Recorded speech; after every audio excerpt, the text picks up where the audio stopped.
Knull was an eldritch god of darkness and the creator of the symbiotes. While residing in the primordial void that existed between the 6th and 7th cosmoses, he was awakened when the Celestials invaded his kingdom of darkness with light. Knull was chosen by the Celestials to serve as the King in Black, but he rejected the responsibility.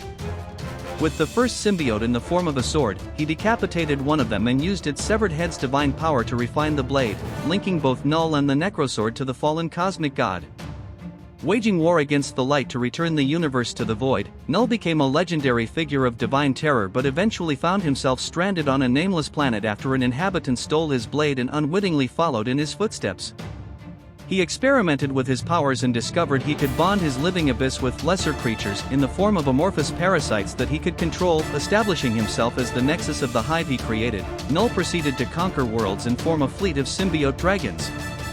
When 2 of his dragons arrived on Earth, the young god of thunder Thor Odinson struck down one of them and severed Knull's connection to all of the other symbiote dragons, who dissipated into countless individual symbiotes, while the other would seemingly be killed by Thor in a mid-air battle, its body plummeting to the depths of the North Sea. Merging with the closest hosts they could find, the hive was now infected with concepts of honor and nobility, so the symbiotes turned on Knull and trapped him at the core of the throne world, rebranding themselves Clintar out of their word for cage.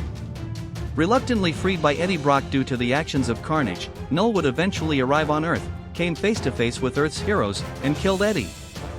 However, Knull's victory was undermined by many setbacks, such as Eddie's son Dylan Brock, who was born with symbiote powers, and the Valkyries severing Knull's connection to the Headless Celestial.